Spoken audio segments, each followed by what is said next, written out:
In the great quarrel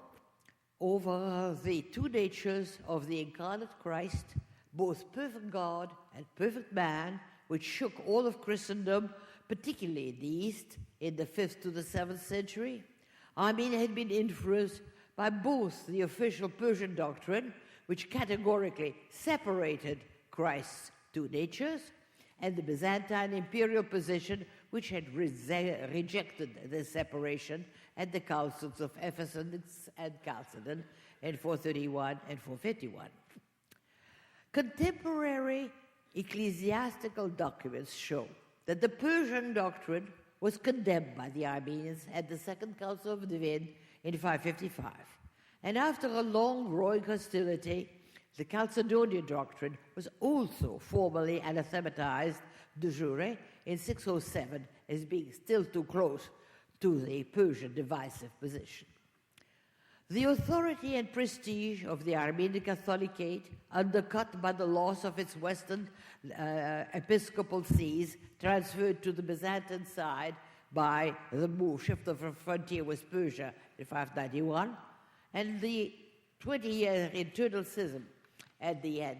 of the 6th century, resulting from the hostile religious policy of the Emperor Maurice, was restored after the emperor's death. The neighboring churches of Caucasian Albania and Syunik, which had taken advantage of the crisis which the Armenian church faced, to reject its overlordship, returned to their former subordination, and only the Church of Iberia asserted its independence. Hence, by the beginning of the 7th century, the Armenian church was well on its way to becoming a national church. However, if foreign pressures had been defeated, internal problems remained before the church could achieve its own dogmatic formulation. The political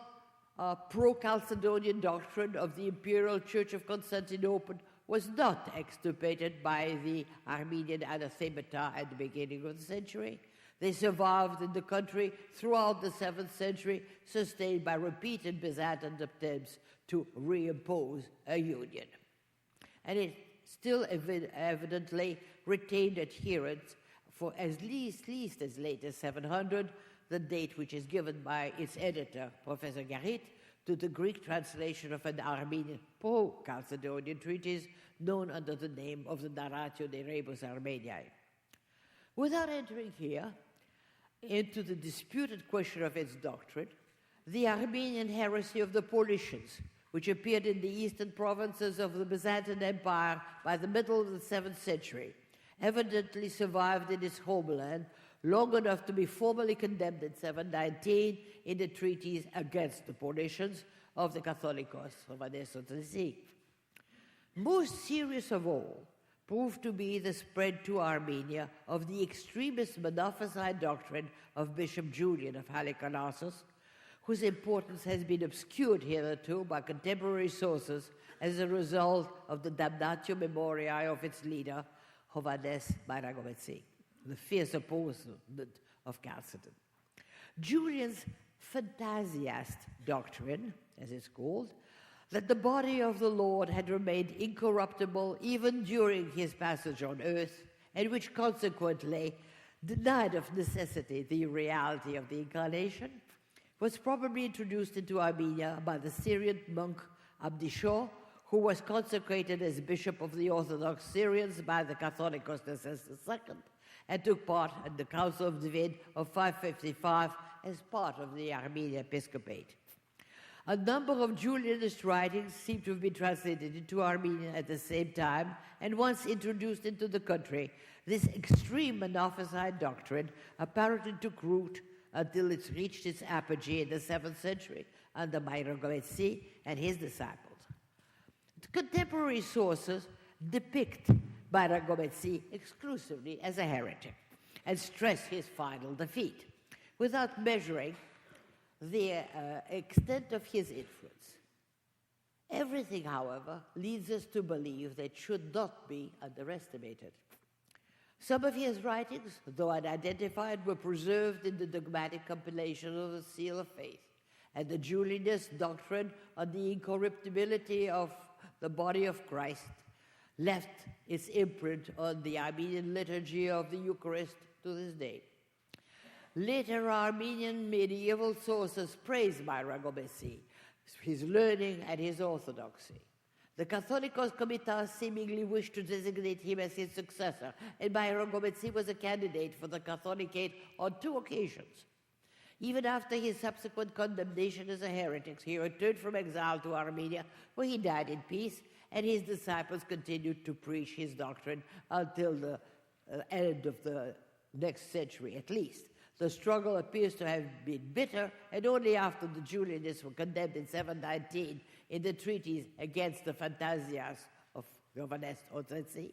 as well as in the Book of Canons promulgated by the same patriarch, and in his canons of the Council of Manasgert in 725-6, was the Julian's threat finally vanquished, and the Armenian Church, having triumphed against both external and internal pressure, was at long last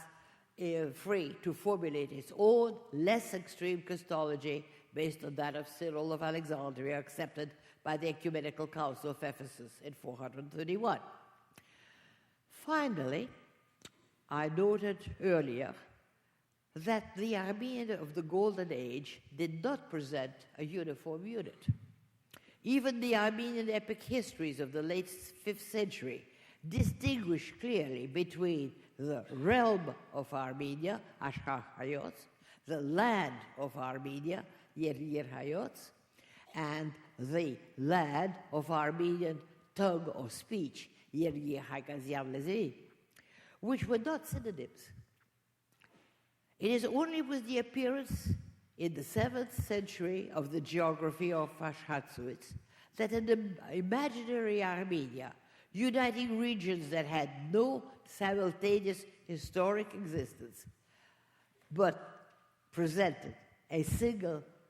entity, makes its appearance. It is only then that we reach for the first time the concept of a single Armenia.